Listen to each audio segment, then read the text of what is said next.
안식일에 늘 하시던 대로 회당에 들어가셨다. 그리고 성경을 봉독하려고 일어서시자 이사야 예언자의 두루마리가 그분께 건네졌다. 그분께서는 두루마리를 펴시고 이러한 말씀이 기록된 부분을 찾으셨다.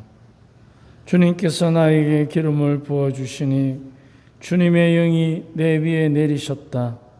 주님께서 나를 보내시어 가난한 이들에게 기쁜 소식을 전하고 잡혀간 이들에게 해방을 선포하며 눈먼 이들을 다시 보게 하고 억압받는 이들을 해방시켜 내보내며 주님의 은혜로운 해를 선포하게 하셨다.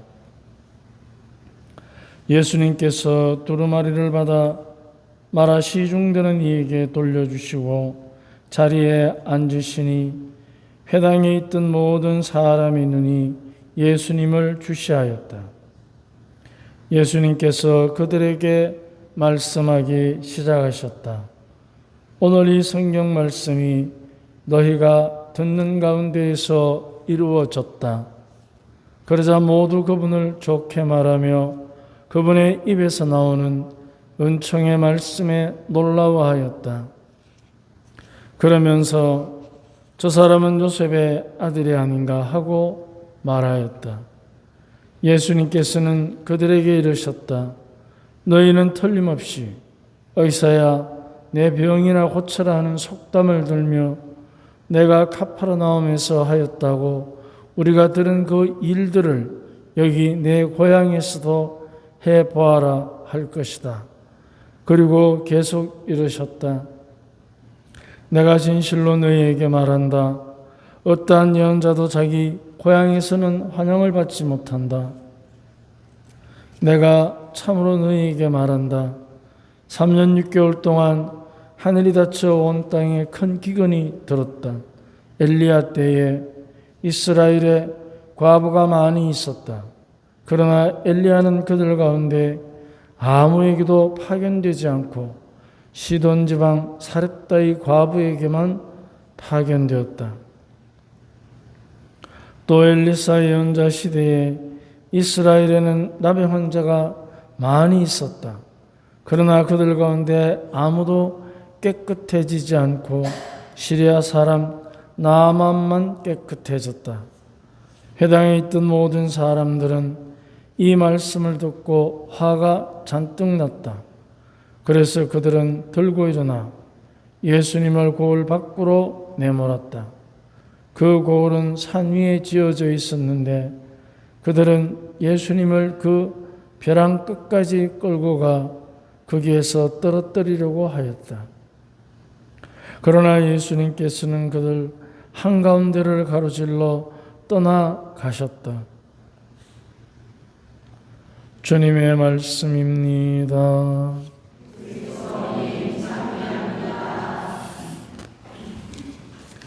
우리가 하느님의 말씀을 우리에게 전하는 사람, 그를 우리는 예언자라고 합니다. 원래부터 예언자는 앞날을 맞추는 사람을 예언자라 하지 않고 성경에서는 하느님의 뜻을 전하는데 그냥 전하는 것이 아니고 눈에 보이지 않는 하느님의 뜻을 눈에 보이는 자신의 삶으로 증거해야 하기에 화려하기보다는 초라하고 명예롭기보다는 진실을 위해 목숨을 바치고 부유하기보다는 가난하게 살아야 하느님의 영광을 드러내는 것이 예언자입니다. 그래서 예언자라의 삶은 사실은 눈에 보이지 않는 하느님의 뜻을 드러내야 되기 때문에 이제 세상에서는 그렇게 부유하고 화려하지는 않습니다. 왜냐하면 그것은 악마의 유혹을 이기고 성령의 현존을 드러내기 위한 것입니다. 악마는 우리가 소중히 여기는 돈과 명예와 권력을 통해서 우리를 죄로 유혹합니다. 그렇기 때문에 예언자는 이 유혹을 이겨내고 물리침으로써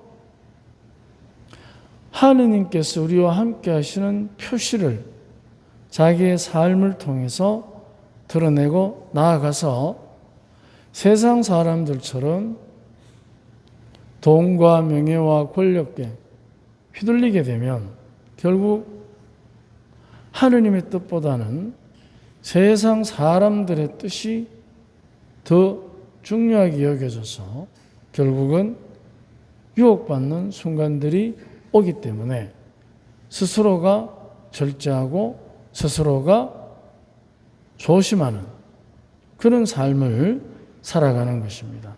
그래서 사실은 그 예언자의 삶이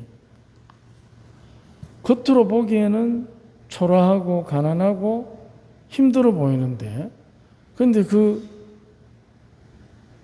본인 자신은 그런 힘겨움들을 넘어서는 자기만의 성숙된 삶의 기쁨이 있는 것입니다.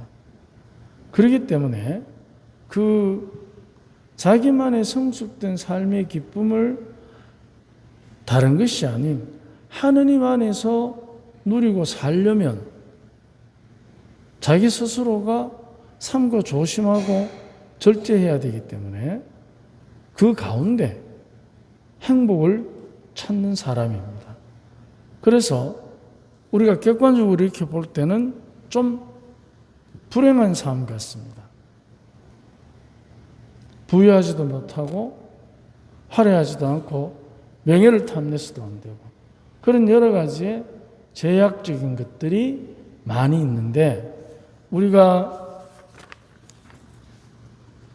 예언자는 고향에서 존경받지 못한다는 오늘의 말씀도 잘 알고 있습니다만 그게 그럴 수밖에 없는 게 왜냐하면 사람들에게 하느님의 뜻을 전하기 때문에 그 하느님의 뜻에 맞는 삶을 살아라고 전해야 하는 그런 소리들이 항상 마주해야 하는 게 있습니다. 그것은 바로 우리 사람들의 욕망이라는 벽입니다. 우리 각자가 다 갖고 사는 욕망이라는 우리들의 재미, 쾌락 이런 것들 앞에서 하느님의 뜻을 정의롭게, 선하게, 진실되게 전해야 되기 때문에 당연히 사람의 욕망과 하느님의 뜻이 부딪히게 되는. 그런데 왜 그러면 사람이 원하는 것이 꼭 하느님의 뜻에 어긋납니까? 거기에 한 가지 우리가 기억해 둘 게 있습니다.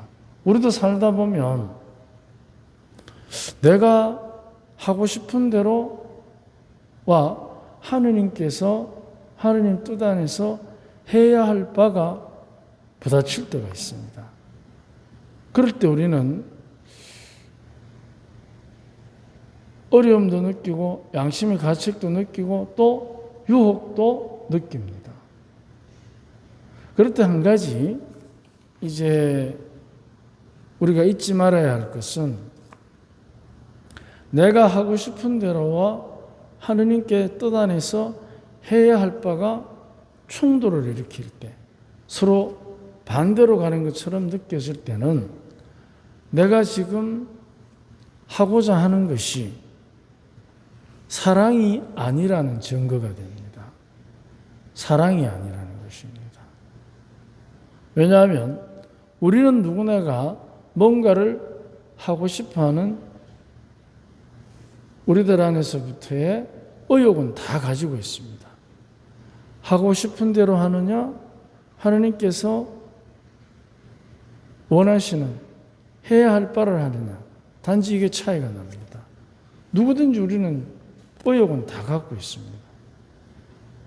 그런데 그 의욕이 내가 하고 싶은 대로 하게 되면 그게 욕심이 됩니다. 그런데 하느님 안에서 해야 할 바를 하게 되면 사랑이 됩니다. 욕심은 욕심의 열매를 맺고 사랑은 사랑의 열매를 맺습니다. 사랑의 열매를 맺으면 모두가 행복합니다. 욕심의 열매를 맺으면 나만 행복합니다. 그런데 세상은 나만 사는 게 아니라 우리가 사는 것이기 때문에 우리가 사는 쪽에 행복을 선택해야 됩니다. 그렇기 때문에 이제 우리 안에서 우리가 행복한 사랑을 선택하고자 하면 나의 의욕이 무엇으로 표현되어야 되느냐 하면 희생이라는 것으로 표현이 되어야 됩니다. 희생으로 표현되면 내 안에서부터 성숙된 나를 회복시키게 되고 찾아가게 되고, 만약에 희생을 버리고 나의 이익을 선택하게 되면 성숙이 아니라 성과는 반드시 있을 겁니다. 성과는 있습니다. 그런데 희생이라는 의욕이 희생으로 표현되면 성숙은 있지만 성과는 당장 없을 수도 있습니다. 그런데 내가 욕심이라는 의욕을 부렸을 때 그때 얻어지는 성과는 사실 그 성과 속에는 반드시 내 뜻대로 이루어졌다라는 재미가 있습니다. 재미가. 그런데 이 재미가 반복되면 이제 그때부터 중독 증세가 일어납니다. 내가 하고 싶은 대로 하고자 하는. 그럼 어떻게 되느냐? 이제 다른 사람과의 관계에서도 그렇고 모든 면에서 내가 하고 싶은 대로 하는 시나리오를 쓰기 시작합니다. 중독된 상태에서. 이기적인 욕심에 중독된 상태에서 시나리오를 씁니다. 그러면 그 시나리오가 객관성이 있겠습니까? 결핍되어 있겠습니까? 결핍되어 있죠. 그래도 어떻게 해요? 다른 사람에게 우리는 중독된 상태에서 자기의 시나리오를 전달합니다. 어떻게 생각하십니까? 그런 적이 있습니까? 없습니까? 어제도 했을 거예요. 성당 가서. 우리는 지금 다 그렇게 보면 중독자입니다. 정상인 사람이 없습니다. 이 중독자들이 드러내는 특징 중에 한마디가 있어요. 그게 뭔지 압니까? 저 사람 저거 왜 저러는지 모르겠다. 너 왜 그래? 이게 그 중독자들의 쓰는 대본이에요. 지가 중독된 줄은 몰라. 근데 자기의 의욕을 희생으로 표현하면 성숙된 사람은 겉으로 드러난 성과가 중요하지 않고 내가 희생했다는 사실 그 자체로 인격적인 성숙이 일어나기 때문에 자기는 압니다. 넓어진 자기의 마음을. 그래서 누군가를 위해서 더 큰 희생을 할 수 있는 용기를 가지게 됐다는 자기만의 넓은 마음에 대한 충만한 기쁨을 압니다. 겉으로 드러나는 성과는 적을지라도. 그러면 이것이 반복이 되면 성숙에 성숙을 더하게 됩니다. 반대쪽은 성과에 성과를 더하기 때문에 점점 힘들어지지만, 그러나 성숙에 성숙을 더하게 되면 점점 넓고 넓은 마음을 가지기 때문에 당연히 어떻게 되겠습니까?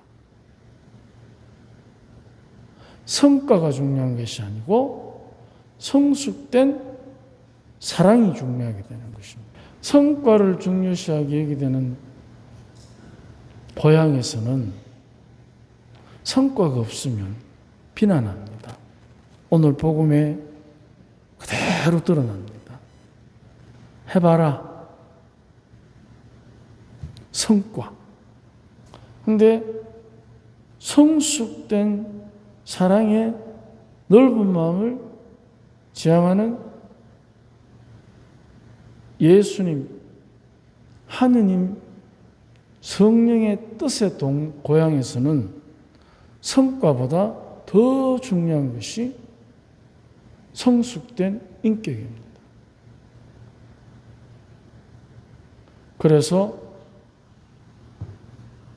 성숙된 사랑의 힘을 중요시 여기는 그 동네에서 온 예언자는 성과를 중요시하는 고향에서는 대우받지 못합니다. 과연 우리도 마찬가지예요. 우리 가정에서 또는 본당에서 또는 우리 다른 친구들 사이에서 지금 겉으로 드러나는 성과가 중요한지, 아니면은 드러나지는 않지만 항상 준비된 사람처럼, 희생할 용기를 가지고 준비된 사람처럼